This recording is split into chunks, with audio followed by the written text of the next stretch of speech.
We are live. All right, folks, what's up? We are in the house. We're going to do some quick introductions. We're going to start on the top left of the screen. We have Lisa. Why don't you go ahead and introduce yourself to my audience? Hello, my name is Lisa Henschel, and uh, activist uh, in different spaces, including education, uh, environment, um, political reform, uh, and different things. Yeah, co-host of the show for a Representation. long time. She's been on break while she's been working on her educational platform. Okay, so now Uh, we're moving on to a new guy that I've met. A very, very, productive guy. Super excited to work with him. Dion Powell, go ahead and introduce yourself to my audience. Wait, I can't hear you, Dion. Sorry. Let's get it. Hey, family, I'm County Committeeman Dion Powell of the 79th Assembly District here in the Bronx, New York. Also, I am the former assistant state director of Lexington, New York. And I think that's pretty much it. Okay, and let's cut over to Phil. Go ahead, Phil. You might Hi, have to good mute evening. Lisa. Yes. Hi, good evening. So I'm glad to be here. Thank you for inviting me. My name is Phil Wong, the current president of Chinese American Citizens Alliance Greater New York, and my organization defends civil rights of Asian Americans and are active in stopping discriminations, both in schools and in workplaces and in society. And we've been involved in defending a merit-based school system in New York City schools. That's why we're involved with the Harvard lawsuit, and we also defend the safety of Asian Americans. We are active in stopping Asian hate, random attacks on against Asian Americans, and that's how I get to know Dion and several others in his group, Lexit. And then we've been in various rallies and political campaigns multiple times in the past few years, and it's a pleasure to work with Dion, and look forward to work with him again in the coming months. But I'm glad to be here, and I'm willing to discuss any issues that the audience may have or want to know about the Harvard lawsuit verdict that was issued this morning from the United States Supreme Court. Okay, so actually, why don't we start off with your thoughts about the do you support? Do you? It is a controversial decision. I think the president himself is like, oh, I'm not really too happy about this ruling. Can you tell us about the ruling and its significance and whether you support it or with your Asian Yeah. Americans Now perspective? it's difficult to sum up what happened in the past 8 years because this case was started at the lower courts all the way back at 2014. So it litigated and we appeal, lost the appeal, and we appeal again, uh, and then lost again, and now finally the case was heard by the United States Supreme Court last December. Okay, so maybe I'll start over there. Okay, but during this time, we were active by filing amicus briefs. The original plaintiffs is called Students for Fair Admissions. Okay, they initiated the lawsuit, and we joined them uh, by filing amicus briefs to the court and explaining how Asians were discriminated while applying for the top schools in the country. I'll get to that in a minute. Right. So and then my daughter, who is now a member of Students for Fair Admissions, is actually a plaintiff in the lawsuit. So we get updates, and so we were informed this morning that the verdict is out, and the verdict is 237 pages. So for anyone those who want to read it, you need to spend most of an morning or an afternoon to go through it. But basically, it goes back to 1978 when the Supreme Court last looked at admissions uh, by college universities using race. That lawsuit was filed by a man named Bakke, Bakke. He was suing the regions of California because his application to the UC Davis Medical School was denied.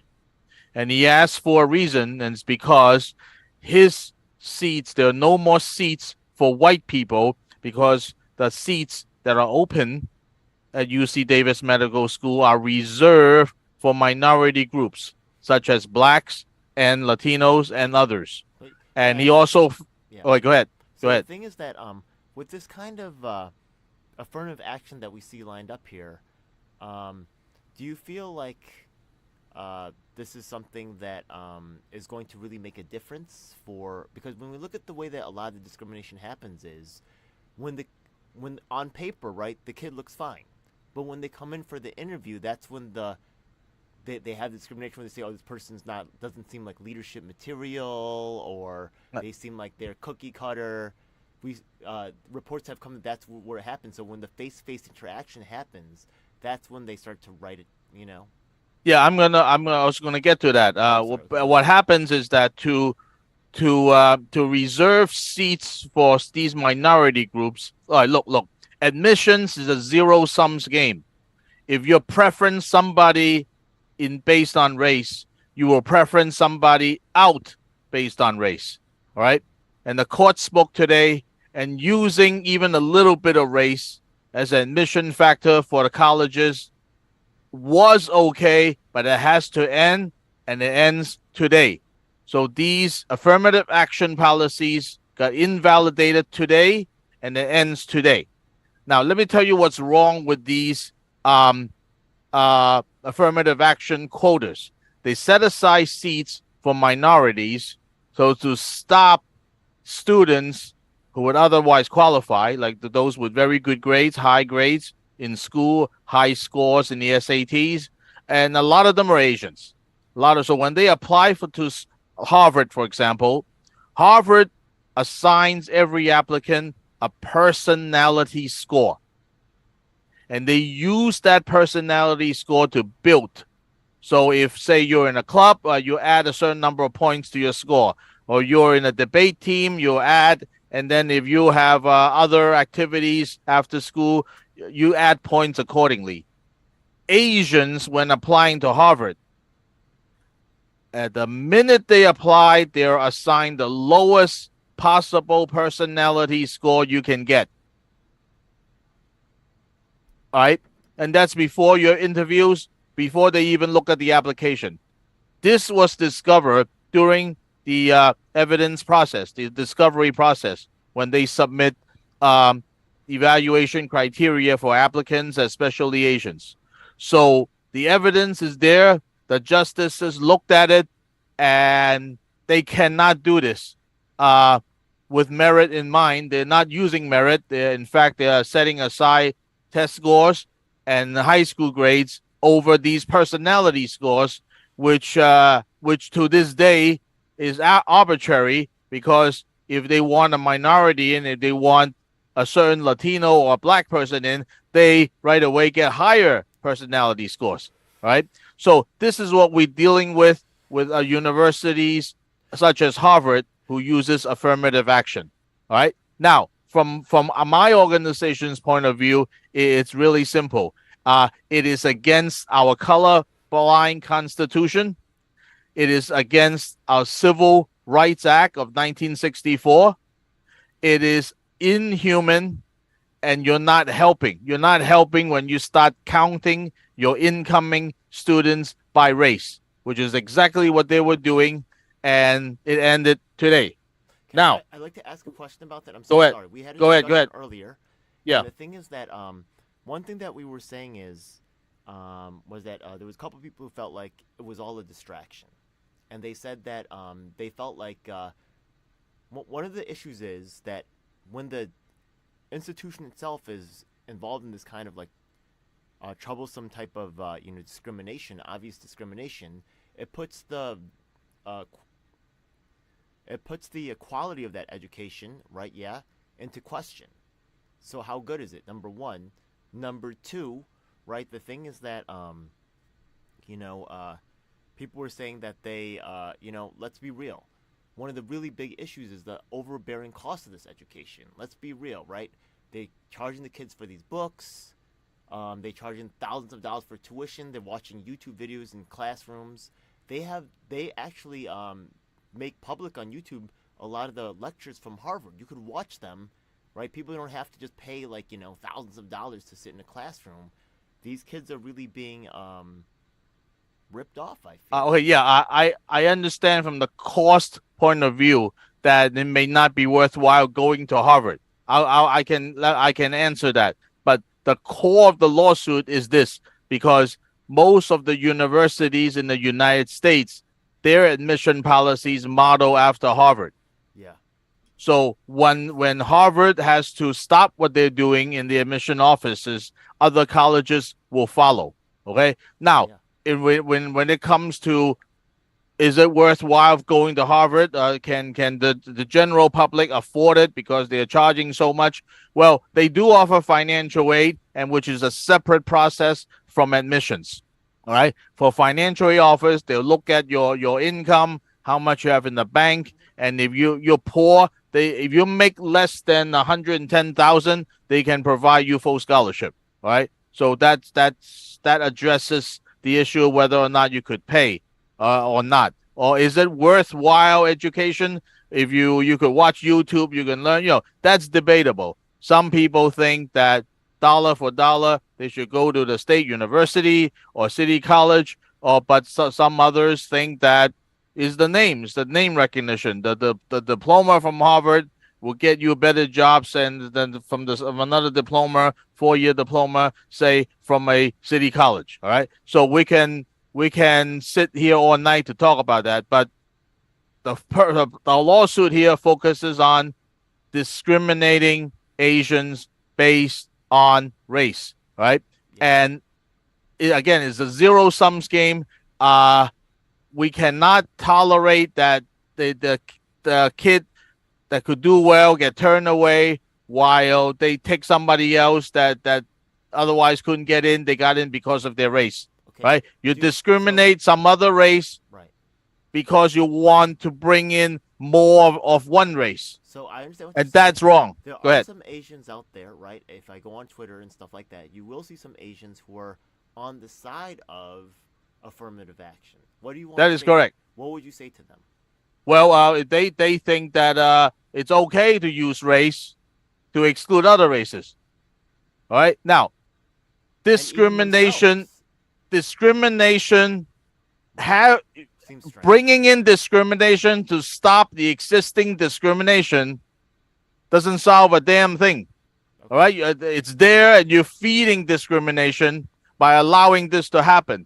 All right. So that's why we have all these laws here protecting victims from discrimination, and the colleges repackage their admission policy, hiding their true intention, right? And by saying that this is a new algorithm, we're going to look at all these issues, and race is one of them, where in fact race is the only issue they're looking at. Look at what they're doing, throwing out SAT scores, throwing out ACT scores. They're not looking at grades. They're not looking at exam scores. What else they're going to look at?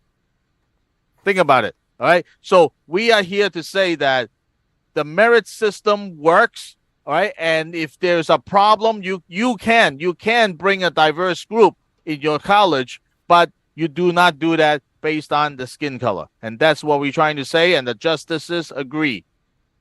Okay, what about Lisa and Dion? How do you guys feel about it? Bill Wong is the biggest racist in the world. But seriously, we love him. So this is what I want to say about that. Number one, like Lisa and I talked in the green room before the show started, a lot of African-American Black people are actually pulling their children out of public school. And even though that affirmative action and diversity, equity, inclusion, and all those wonderful words sound good on the surface, it doesn't work. And our performance levels on paper aren't the same. So discrimination has been so prevalent that it's actually being reversed and hurting other cultures. But on the same token, they also have to address the historical context of how African Americans actually paved the way for all other races to get access to all these programs. That's always the first thing. But because of the deterioration of our culture, not respecting education like it was, post-civil rights and decline, that's always been the problem. But all politically, education has always been a tool used by the left, the right, the up, the down, the BA start people.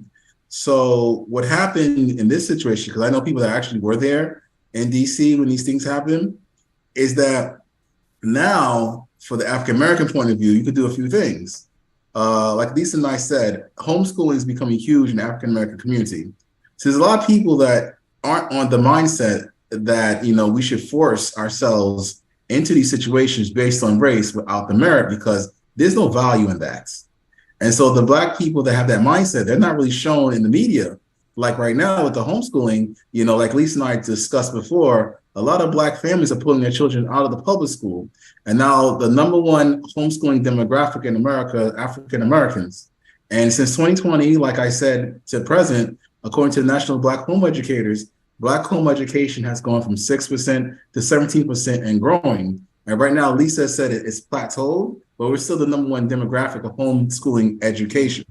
Now, having said that, before this diversity inclusion happened and affirmative action existed beforehand, in the 70s and 80s here in New York City, African Americans actually made up a high percentage of the specialized high schools.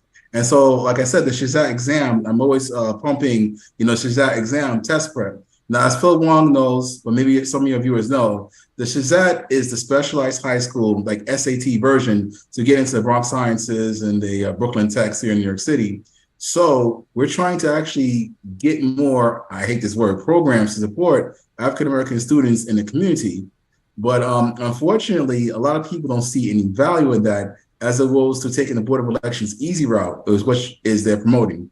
Now, he mentioned the Asian student earlier, speaking out against the other side, opposing his side. But those Asian students, unfortunately, like Black students, are supported by these big major nonprofits pushing all this socialism, freedom, we also have access, protect the rich mindset. And that's going to feel good that we're all inclusive and all encompassing, no matter what, whoever is involved and affected.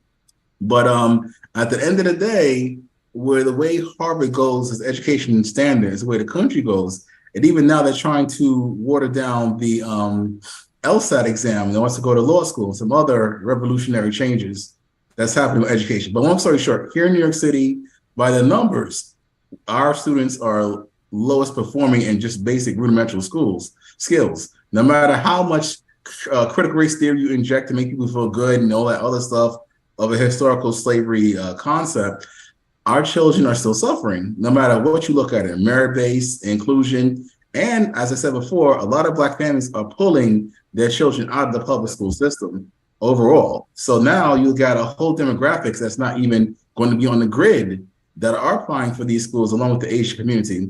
And some people actually, if you look at Kirsten Foy, a big predominant activist in New York City, he actually came out in defense of the Shazat exam not being eliminated, and these standards are here. Like like me, I was raised that I would have to work 5 times harder than white people to succeed, but that concept is not really prevalent to inspire kids to respect education, to be competitive, and get into these realms.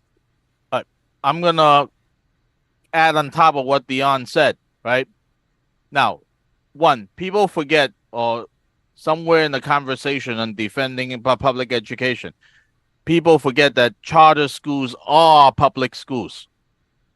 Okay, good. We agree to that.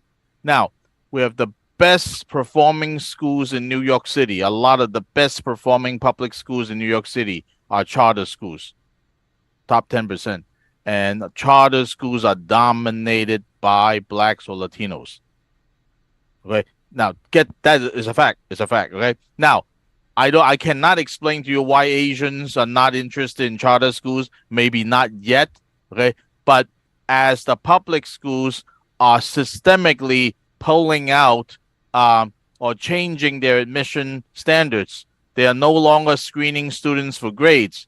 Now everything is a lottery. If you want to apply to a high school, a regular high school, it's all a lottery. They don't look at grades anymore. Or when you're applying to a certain even gifted and talented program, it's a lottery system. There's no more. Now they're next to migrants.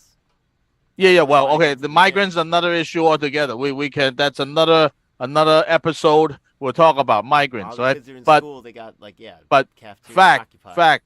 The best public schools there, top 10, more than half are charter schools, right? And charter schools, unfortunately, are not.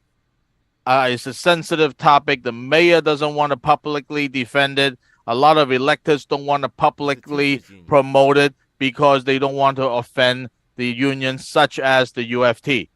Yeah. Okay, but charter schools do work. They produce kids that are reading at grade level, that are doing very well. All right, and parents vote with their feet. Vote with their feet, and you see in an average charter school, the waiting time is more than a year and a half, easily. Yeah. Easily. Okay, Just one thing I want to just go jump ahead. in and Go. then try to. I do want to hear from Lisa as well, but I like what Dion said earlier about black people paving the way. And the thing is that I really think that Asian Americans should really think about opening up their own schools. We have the Opening up with their own schools, like what the Hasidic Jews are doing. maybe Ooh, HBCUs. yeah, also there could be government funding for that. Creating jobs for the community. Yeah, There could but be a I lot don't more really pluses. believe. I don't really believe in. I personally don't believe in, because Hasidic schools, they are there for a purpose. They teach the religion, Oh well, it's not here to teach right? religion. It's just like like we could teach like engineering or whatever Harvard. Oh, Well, the thing is that yeah. this is a capitalistic society. So one of the points I like to say, which is kind of controversial, is that sometimes competition breeds success. Yeah. And that's why the concept of school choice is so dangerous in New York City, to diversify parents' choices in education. For the term that's also emotional for people is segregated schools. And one thing that at least me, I believe, since I left Blexa, is that zip code should not determine a person's education. And that's what happens a lot in our community here in the South Bronx and other areas, where a lot of parents are stuck in their school district with a poor performing school with no options. If they don't have money to go to private school, like I'm a product of Catholic schools and things of that nature. However, once again, people of color or people of culture, the Asian community has the mindset for success no matter what environment. And one of the points I've raised, and it's no matter black or white or otherwise in meetings, like, well, how could you have a failing school in a bad zip code with Asian students that are successful? If it's such a bad school, how is it possible for this Asian student to succeed while other students are not in this low performing school? And that's the problem, because I'm very quick to blame parents. I'm very quick to do that in these kind of scenarios. And that's what I get demonized out of the court. Well, go ahead, Phil. I used to sit in the school district 24. I was the president for 2.5 years, close to 3 years, right? And back then, de Blasio and the Chancellor Richard Carranza trying to fix failing schools by shuffling kids around. By back then, it was widely believed that to fix a failing school is that you go to a district with schools that are 120% capacity, and you pull those kids out and you make them go to these schools that are poorly performing. So the theory was that, okay, you bring the kids, you force the good kids, high performing kids out, and you put them in these poor performing schools that will bring everybody up. And that was the theory. They think busing the kids around would work. And the problem is, the parents quite often fire back that, why don't you come and fix this school rather than forcing us to commute 2 hours and to go to this other school that you said is better, or it's better for my kids. That's for you to judge. No, it's for me to judge. So parents quite often do not want to force to commute simply because DOE told them that that's a better school, your kids would do better, right? So that never worked. That never worked. So now their solution is to lottery everything. Everybody you want to apply. There's no more zone schools. There is no more screening schools. You want to go to any school, it's a lottery. You go to any school, it's a lottery. So is that fix anything? We'll see. But parents will have the final word on that, right? They don't believe in what the chancellors tell them. Oh, I need to travel an extra hour and a half to get to this school because my kids would do better. Because they know, you come and fix my school. Why is my school missing an after-school program while the other schools have it? Or why is it my school have music classes or dance classes while the other schools have it? There's no answer. There's no Well, the answer. thing is, Yeah. a lot of parents, Yeah. Phil and Yeah. djelf, they don't have time to wait for the system to correct or fight every day in the Right. streets for this to correct itself. So a lot of parents, like I said, in the African American community are pulling their children out of the public school system. And we're also helping with homeschool cooperatives, the National Black Home Educators, the National Homeschoolers Defense. And one other proponent that I've discussed with as well is called the Children's Scholarship Fund. Now, the Children's Scholarship Fund gives up the scholarships to 75% because parents need to have a buy-in on a child's scholarship to send their children to private schools. Now, one thing that's a big concern for me, one thing that I left the Democratic Party, if I could say, is that in the Bronx alone, they're supposed to be closing 7 Catholic schools. And, a lot of people in our community believe that education is the access to upward mobility. So now a lot of parents are struggling to figure out what to do with these issues. But if you had a school choice concept here in New York, it would change the game. Because now, like I told you, in the green room, djelf, public school enrollment is extremely low. And now they're crying it over truancy. So a lot of parents are just keeping their kids home from not being vaccinated. It's not safe. And one thing that we got to talk about, Phil, is the over-sexualization of the curriculum in public school and the liberal, progressive, socialist agenda of emotional learning that's being injected into our public schools. It's very real. But then again, with all this extra curriculum still, the test scores and grades are still abysmal. Now, in order to have the competition to get into Harvard, regardless, you still have to say have the same standards as other schools that are able to put their kids in college in Harvard nationwide. So I see the issue. And it's the COVID made this whole process worse. Parents could see that how come Catholic schools are open 5 days when public schools they all have to go remote learning. Why Catholic schools they don't need masks and I have to mask up my kids, right? So during that lockdown, right, we lost so many kids, right? Now, not necessarily to when I'm saying we lost kids is that they left the public school system. Now, some of them remain in New York City and they turn to private schools, they turn to charter schools or parochial schools. But I have seen a lot of people that moved out. Right. They are out of the city, and I don't know if they're coming back. It doesn't look like they're coming back, right? And we all know that New York City public schools get funding by student heads, right? You have an exodus of students, the city loses millions or tens of millions of dollars from Albany. All right. And that is a problem that is not fixed. And that cannot be fixed unless there are more kids in the system. Now, with the migrants influx, okay, we're going to have thousands and thousands of kids coming September looking for seats. All right. Now, how exactly that's going to be done, it's beyond me because they don't even speak English. In fact, they don't even speak Spanish. The kids I have met, they speak Mayan, a dialect of the South American language. a South American language that they speak at home, but they do not teach them in here. They don't teach them in school in Central or South America, and they certainly don't teach that in New York City. So where are they gonna find that talent to have then to be in schools to get ready for September is beyond me. But the influx is concentrated heavily in parts of like here, Corona, East Elmhurst, and parts of the city. They congregate. They're not evenly scattered. So how would that break the school system, or would the DOE just pick the schools with low enrollment and fill them in? I don't know. I hear that. I will know soon, but that is a problem that has no solution because they keep coming by the thousands. I do also Go want to ahead. hear from Lisa. Lisa, do you have anything you want to comment on this stuff? Yeah. Yeah, I've been taking notes. I don't mean to offend anybody. I just want to spit some truth. So there's a lot to say, and there's a lot that isn't well known.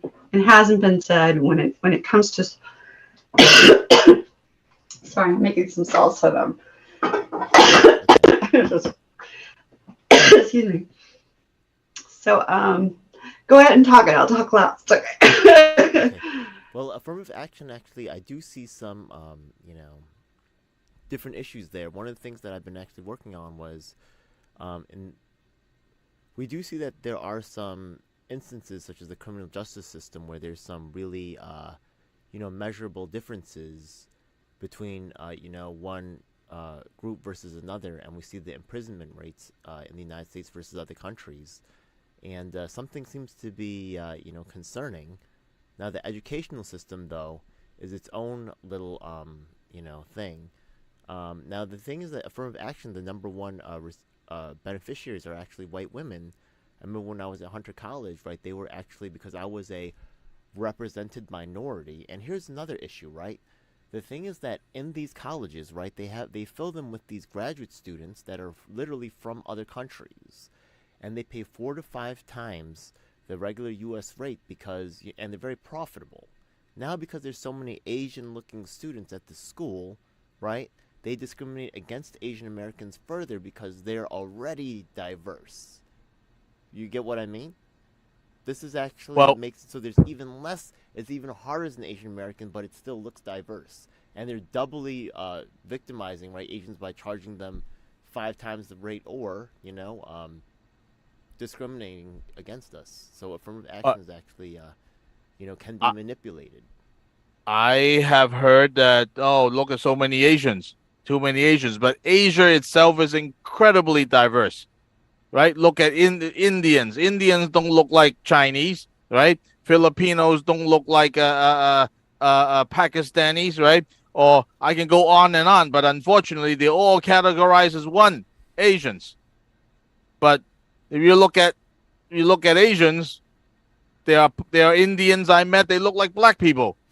All right, no, seriously. Okay, so I am just disturbed in how Asians are being categorized. All right, and Asian itself is very diverse. All right, so think about, open the map, look at the map. All right, so I don't see how affirmative action would benefit or benefit Asians, okay? But it's certainly there for college offices to start counting people by race, all right? Even they don't admit it, but that's what they're using to ensure that, there's a diverse student body. Every year there's a diverse student size over here, and that the more we see it, the more we know that they're breaking the law, but they're not admitting it. They're just packaging it as some statistics that they're not gonna tell you unless you sue them in court. So, and that's what we're going. Yeah, it's feel good, but I have a question for you too that you guys may be privy to that I'm not.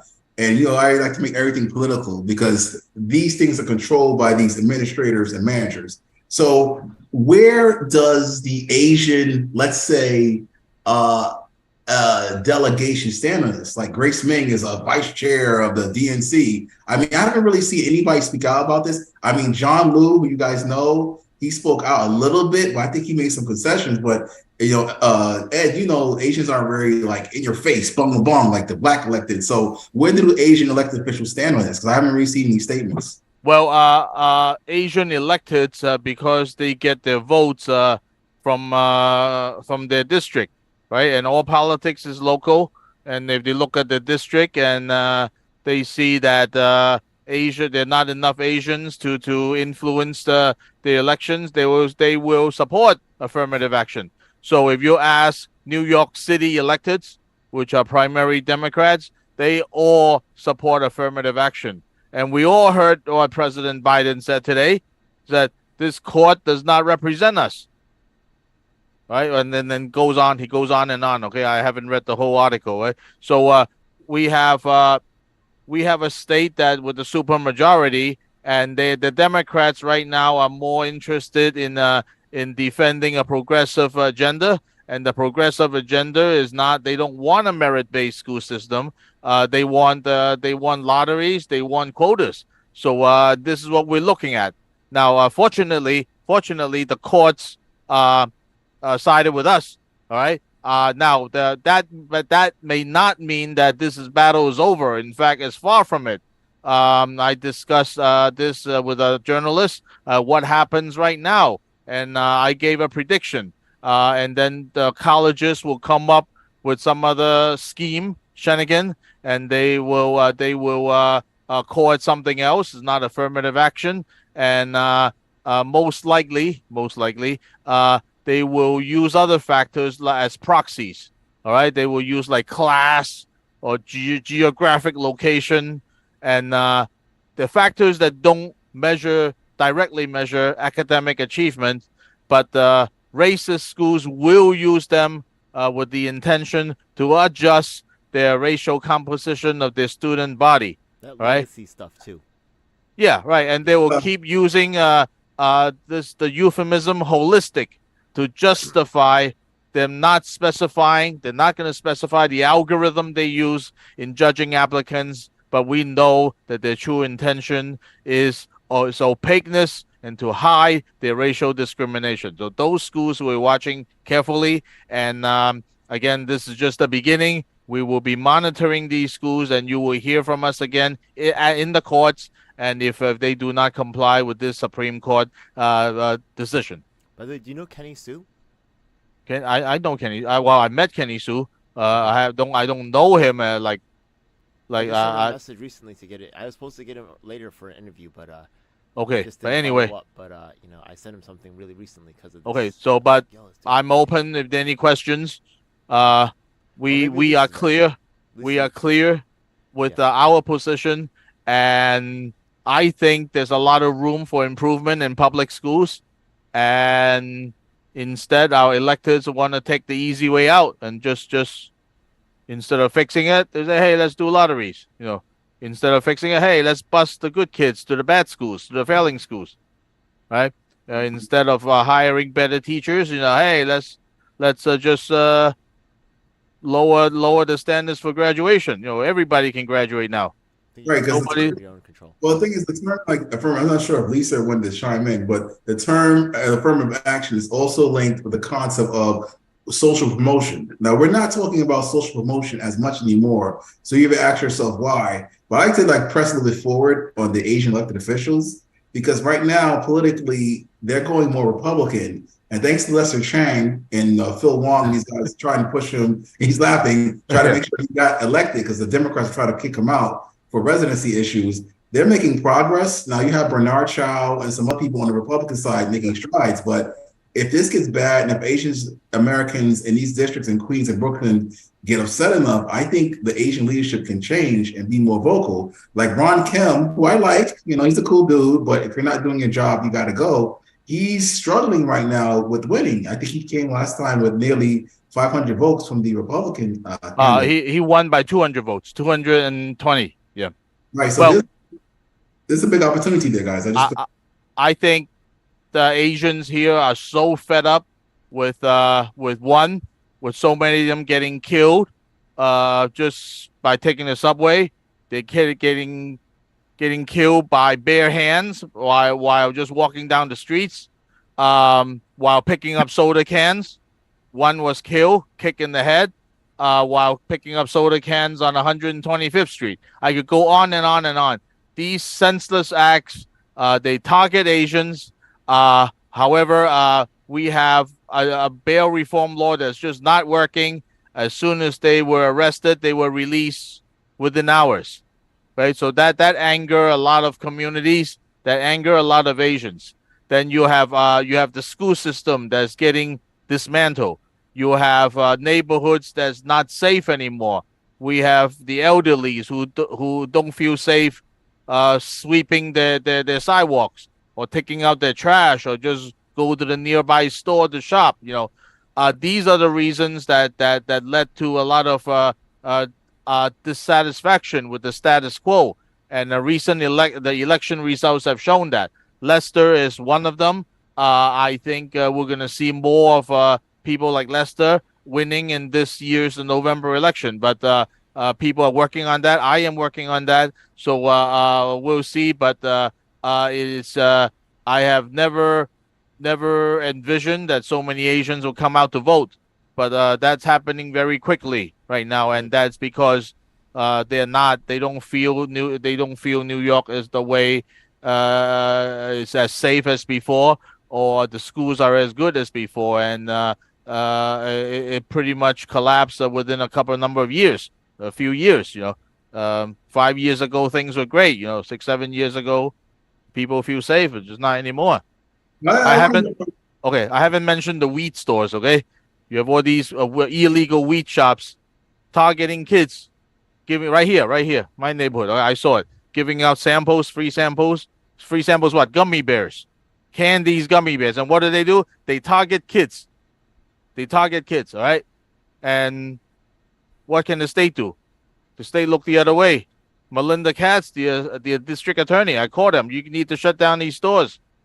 And her office, what? She kicked the ball back to HOCO, or is the state tobacco office, or whatever the hell it was, right? It's not their job, right? So we have like over 1,500 stores, illegal weed stores. Yeah, selling stuff, targeting children. I don't care about the adults. Maybe the adults, this stuff is great for adults, okay? China fought a war on drugs, the Opium War, okay? When the British were selling opium, they all said it's great for you, it's good for you, all right? To make you believe is that. But we know better. We know this stuff is bad. All right. It's not like cigarette, to help you focus. Yeah, you get addicted, but you help you focus. But weed is a depressant. It makes you high, and then you're addicted. So it cannot be good. It cannot be good for you. All right. Maybe it's great if you're a cancer patient. All right. To relieve pain. Some people benefit from it. Okay, but for kids, no way. This stuff cannot be good for kids. Whether it's candy or gummy bear, or or whatever stuff they're selling, all right? Yeah. Go ahead. Yeah, Lisa's from LA, so I think things are different out there. Lisa thinks this stuff is good for you. Yeah, okay. You know what? I'm not for 20 friendly actually, but I, am very libertarian in the fact that if people want to do it, that's fine.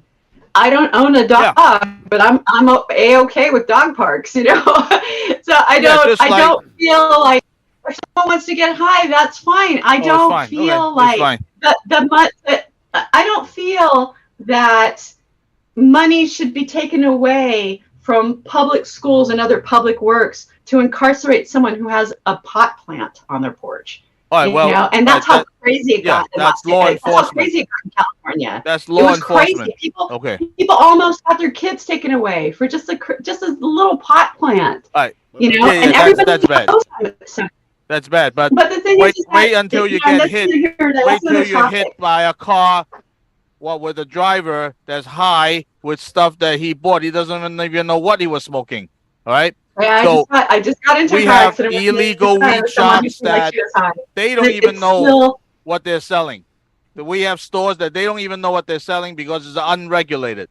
Well, one of the problems is that, just like Drag Queen Story Hour, the targeting of children, like Phil said earlier, I know when this first started happening with the school choice, the events that I did with Black State, some other things, I put out the gummies, which are pseudo name brand gummies. And if it has a little box that says CBD on the side, it's the one that had those things in it. For example, they had this is how the cannabis game works, it's called cannabis now, in which you'll take a packet that says Fruit Loops on it, but on the side, it has, Toucan Sam, looks all pretty, and then it says CBD, but it looks similarly like the regular Fruit Loops candies. So now kids go in the store and purchase all these similar pseudo, I know you're smiling, Elf, because you're a big lover.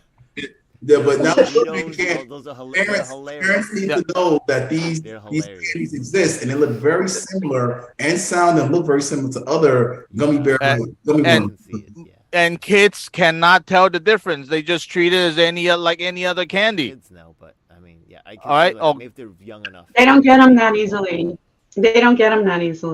Well, over here they're giving them out free samples. All right, so Look, To look, look, kids? look, look, You're look, giving look, free samples to kids in look. New York. We You're have giving free samples. unregulated stores in New York because they can do whatever they want. The governor here had good intentions. All right, let's regulate them. Let's give out licenses. Blah blah blah. Right. But right now we have only what eight stores citywide that are licensed, and 1,491, 92 stores are illegal. All right. What do? They are now the the focus of all these robberies because they do cash transactions only. They cannot take credit cards or checks. Right. Or debit Right. Same cards. here. All right. Yeah. Go ahead. One thing I'm just gonna well, I do want to hear from Lisa. But one thing was there was recently this report of a cop who actually targeted Asian Americans for robberies. The thing is that there's a lot of racism that's going on, and I really think that people can try to legislate away the racism, but it will persist, and then we have to really fight All right. to change our society. I agree 100%. Okay, there are bad apples in NYPD. There are bad apples, not just New York, in every city. But anyway, that I agree. Okay, so we, weed stores can be a topic that we can go on for days. But my concern is it's unregulated in New York, and if they are regulated, it will be we're in a better situation. All right, and I'll end there. But again, adults, there is a big demand for that by adults, and maybe it's good for certain adults. But I know kids should not have access to any of this stuff. All right, and by Watch the time, this. go ahead. What? So once again, we'll go back to Lisa with this one, libertarianism, which is over Elf's right hand shoulder. If you can see it right now, the bumper sticker is that Martin Luther King said something very key when it comes to this. And a lot of people run to the government and politicians to fix all these problems, and that's a problem. And the thing is, the mindset. Martin Luther King, in one of his speeches, said this. He said, "You cannot legislate morality." And that's what everybody wants things to do. They want people to vote. It's the most powerful thing. And, our vote's supposed to be able to change society, help us live a better place. But I want to go to Lisa, like you said, but I did have another Asian-related question, if I can, because a lot of people don't know that Asians are killed and, hurt by mostly Black people. But they don't want to say that. And then there's also diversity, inclusion, and affirmative action, except for what? When it comes to business. Back to the cannabis industry, they have all this feel-good, diversity, inclusion, reparations, business ventures that's going to help Black people that were formerly be incarcerated now become multi-millionaires in the cannabis industry, but it's not going to happen. So these policies are basically broken promises, make people feel good with little results, and overall, everybody suffers. I got a quick question for you. Yeah, Well, just saying, I can tell because we were legalized way before you all were. Okay. And I can tell you that, as far as the stores, like we had so many, there was literally one at the end of my block, one on the next block, and one on the block after that. I am not exaggerating. And then we voted, people voted, it's like, okay, they're everywhere. We got a curb. Every empty storefront became a pot store, the green pluses everywhere.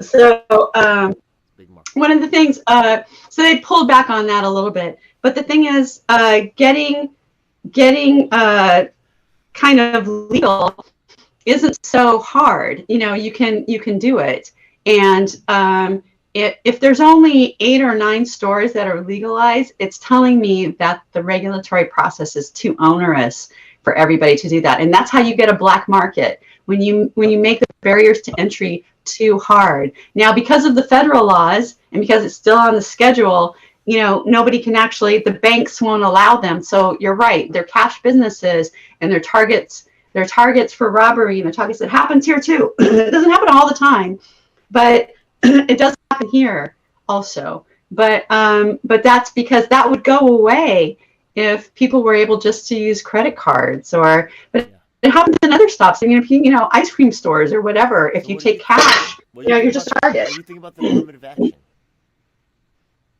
So affirmative action. So let's get back on that. All right. I don't mean to insult anybody. There's a lot of hacks that people use to get into college. And they are hacks that are not available to everyone. Okay. So we have several colleges in California that are very, very, very sought after and reputable. One of them is UCLA, that's in Los Angeles. Another one is basically the top college in the world, higher than Stanford. I mean, higher than Harvard now, and that's Stanford. It's more competitive than Harvard now, Stanford. It has 20 laureates on its campus. Okay, they get 1% of Google's profits. They're going to stay on top for quite a while. And one of the problems, and this is just something that's illustrative of what's actually really going on in these campuses. And that is the average GPA of a UCLA student is 4.03. That's the average. Okay. So if you've got the average over the highest marks you can get, how are they getting those grade point averages? How are you getting that bump over 4.0? You're getting it from taking college classes on the side. You're getting it from AP courses. You're getting it from other little hacks that you're getting on the side. Now, not every school offers AP courses. Not every school offers AP courses. The ones in the better neighborhoods do offer AP courses, and they're extremely competitive to get into because they're usually only offered like a couple of times, and you have to sort of ingratiate yourself into basically with the staff of the school or the principal to be able to get a seat in it. And I know this because I live in one of the most popular neighborhoods in Los Angeles. It was ghetto when I moved here, but I saw its potential, and I told everybody that, and nobody, I'm like Cassandra, nobody ever believes me. And then decades later, this is one of the top most sought after neighborhoods, and it's for its school districts. And to get just to take the test, to get into the highly gifted magnets in Los Angeles, have to bring somebody out, and they have to pay for that. Now, why would any school do that? That they don't want to do it, but the parents are forcing them, and they only have a certain amount of seats, and parents have to wait and wait and wait. They literally have to get on a waiting list. No, so listen to me, because this is what's happening here, and I know it's what's happening in other places. So you're having people who are, because they donate to the school or the PTA higher, so they get on the list faster. It's because they happen to live in a nicer neighborhood, so they can take the AP courses. Because they happen to be in a particular place or situated in a certain way or have certain connections, they can get in there. Now, what's one of the issues that's happening, and you said this as well, you touched on it, is that foreign students, like UCLA, even USC, it's an enormous percentage of the campus is foreign students. Now, I was getting my master's degree in TESOL, teaching English to speakers of other languages. And one of my professors was one of the heads of the adjunct program at UCLA. She taught adjunct classes. What adjunct classes are classes that you take along with regular classes, like survey classes, like, a psychology class, sociology class, anthropology class. And they are a professor who is in the class with the other teacher, and they supposedly, the class is taught, it's a little more sheltered, but she actually recorded it and played it for our class, our master's class. And it didn't seem to me like it was, but every once in a while she would say, oh, okay, when he says this, he means this, this, this. She would interrupt me. Okay, when he says this, he means this, this, this. And then they would take another class with her, and she would describe all of the terms that they were using in the class. She would tell them how to study for it. She would show them and go over, kind of in a sheltered way, how to do all these things. This is at UCLA. UCLA. That adjunct program is as big as ever. If you've got a 4.03 grade point average, Why are you taking a sheltered class? Are you telling me there's no C students at UCLA? I know you're wrong. It's a hack. It's a scam. And that's the reason why these things are. And you know what? They can't say this out loud. Why? Because they're getting, as you said, DJ, as they're getting money because they're not paying the in-state tuition fees that we all get a break from, right? California schools are some of the cheapest schools in the country, right? In-state, I only pay like what, $10,000-$13,000 a year, and that's considered expensive because there's schools that are cheaper than that in the UC system, which is considered some of the best schools in the world. Lisa, but when they have to pay, they're paying $40,000, $50,000, $60,000 a year, and so they're taking those students, before a taxpayer who has put in all this money for decades into schools.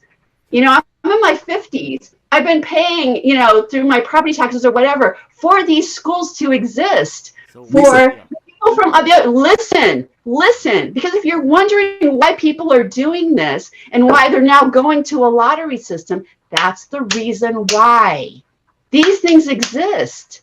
And I'm not saying that,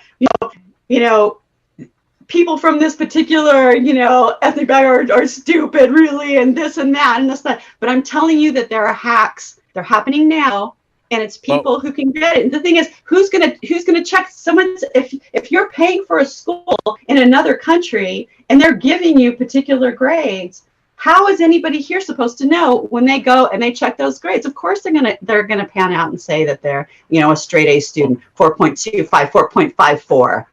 Are they going to ask how they got that bump? They don't ask. So I'm telling you, I've seen it because I was part of it. I was going to school to do that.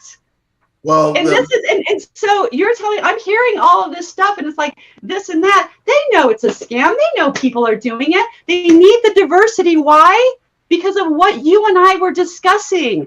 Rebecca Walker, Alice Walker's daughter, who went to Yale, who her father is a really well-known Jewish civil rights attorney, goes to Yale, and a senator's son comes up to her and says, the only reason why you got into this school is because you are Black. And that's the reason why she was that's the reason why she was there. But that's the reason why Yale wants people like that, because they know they've got people in there that are clueless, like that senator's son who doesn't know anything about the world around him. I went to the DMV.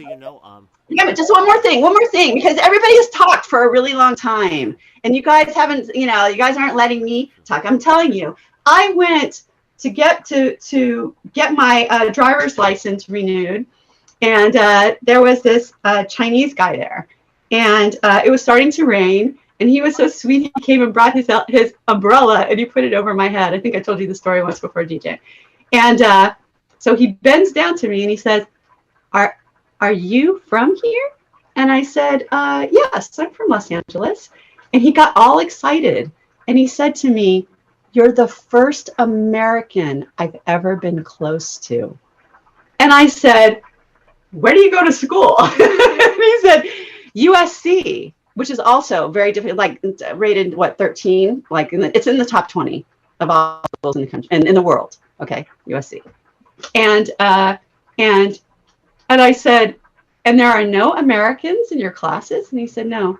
And I said, "There's no Americans in any of your classes?"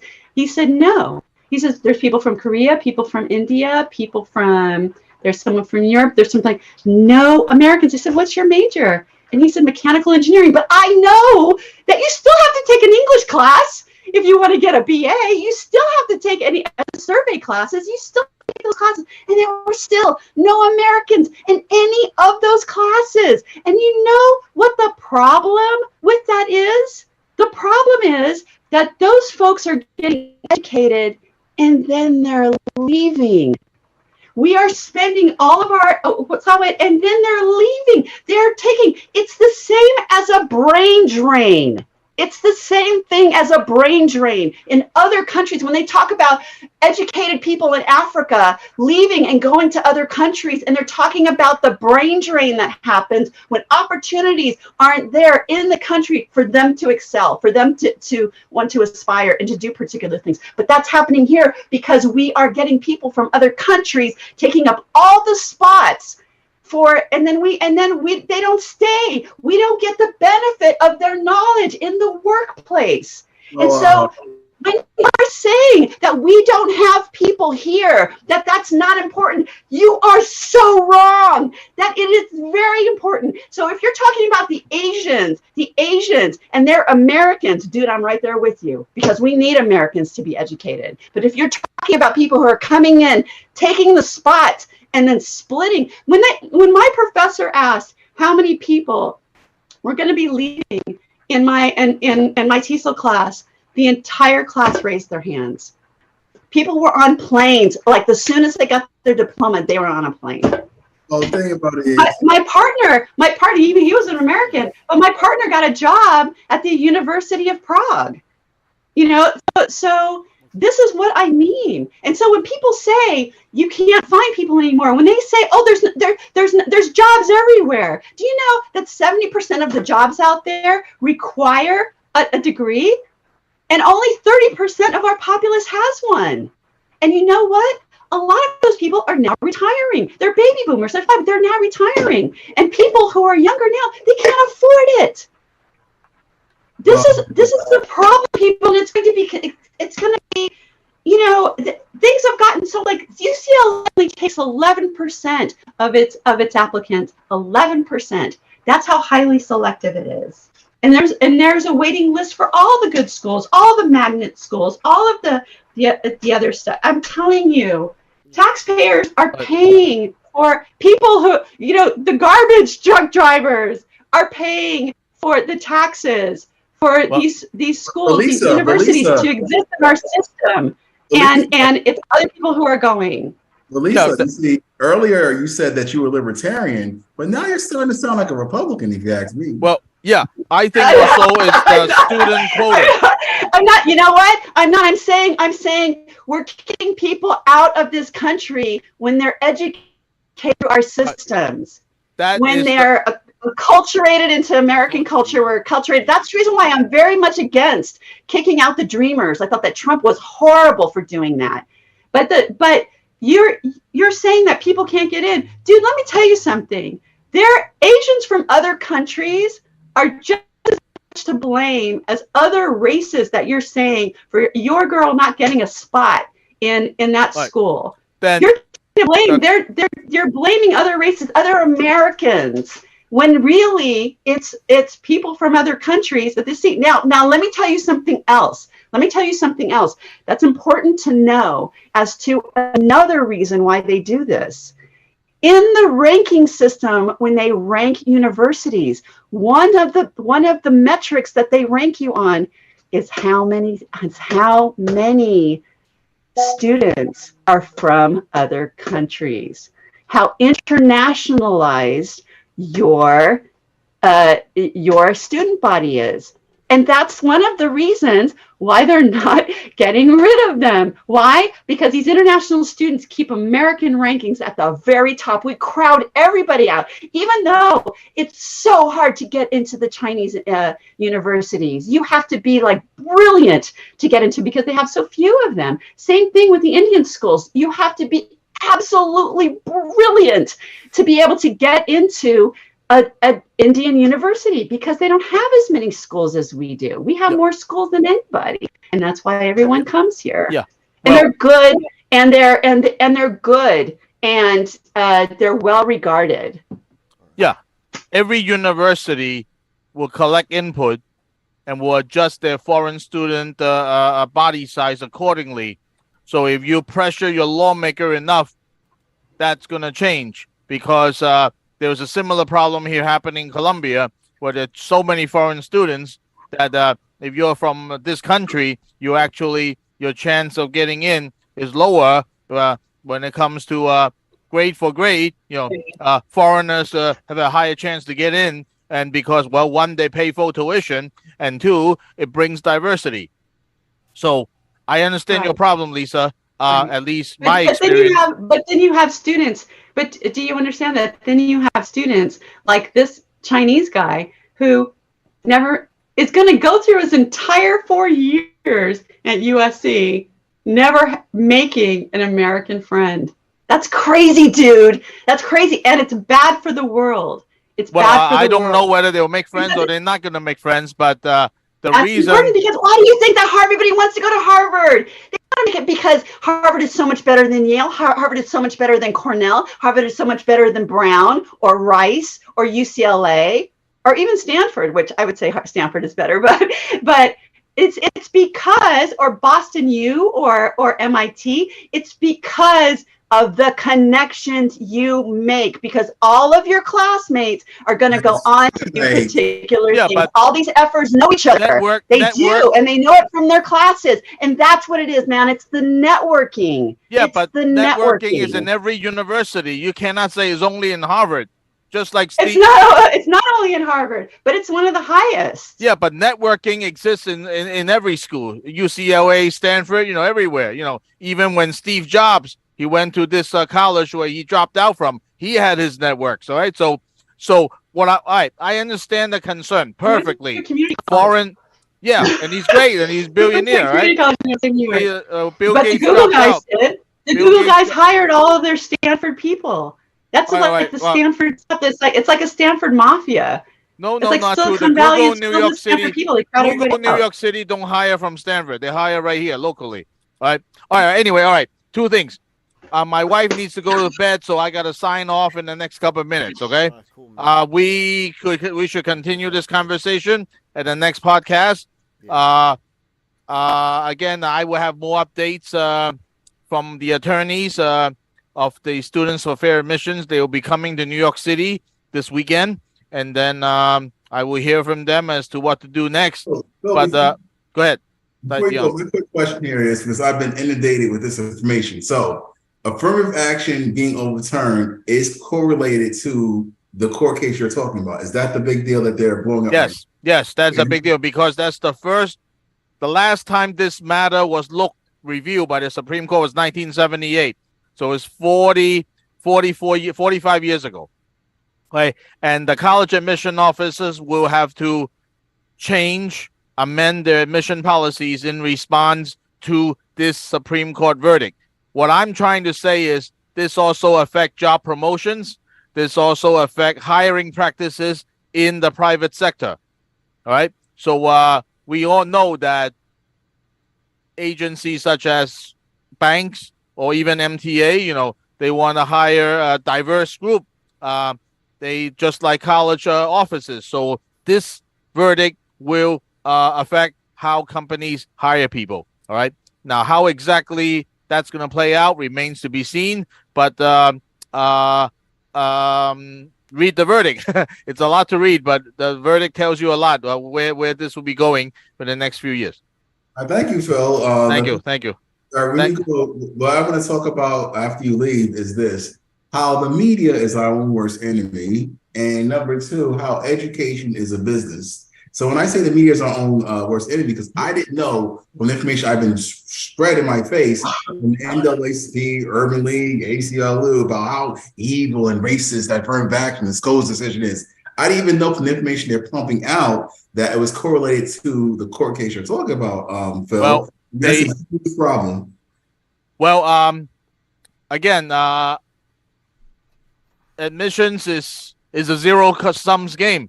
When you want a certain race in, you exclude another race out. So I said that, and then nobody's gonna be happy if you use race. So that's all I'm gonna say. All right. But anyway, thank you, Dion. Thank you, Lisa, and it's good. We only learn when we disagree. We all agree on something. We're not learning anything. All right. Thanks for coming through, man. Appreciate it. Thank you very much. Thank you very much. Peace. Good night. Good night. Bye. Bye. All right.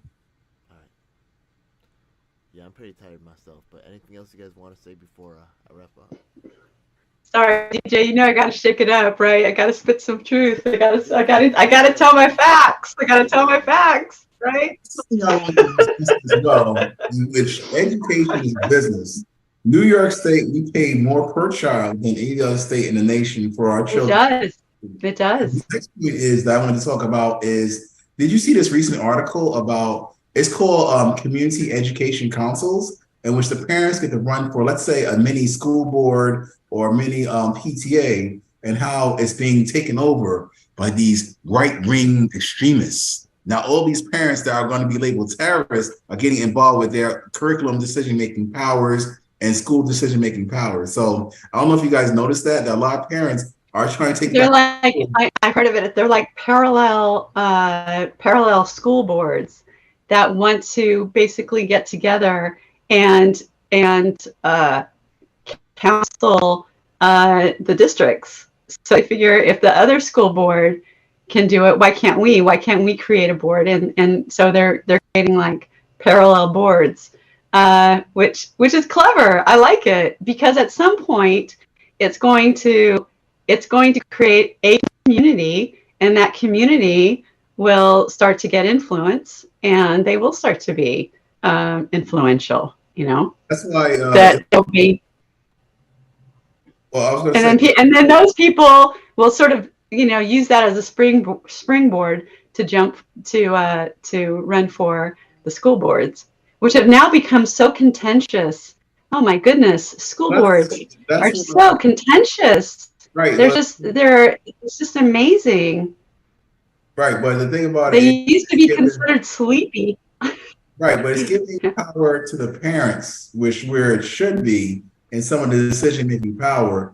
But now, unfortunately, the media, small entities are taking these same group of parents, like Phil Wong, that are trying to make these changes, as opposed to critical race theory, diversity, inclusion, and stuff like that, and not putting the interest of, but they're making overall parents, even Black parents are speaking out against critical race theory and those things. They're making these parents out to be domestic terrorists. And that's why I want to talk about something else that I was invited to and Robert F. Kennedy pulled out of, which is the Moms for Liberty. So I'm not sure if you heard about Moms for Liberty. Robert F. Kennedy pulled out of it, and why did he pull out of it? Because the same reasons I was trying to bring up, because they're making the moms look like domestic terrorists. Like if they mothers that stick together and push these educational reforms are made out to be a domestic terrorist group. I can't speak to that. Like I shouldn't say that as the answer, but that's one of the main reasons that the media is all immersed in the media, and that this cancel culture is such a driving force that's hurting. But I see even Elf getting sleepy. So in the show, let's wrap it up. Come on, let's wrap it up. This means my degrees in film. What this means?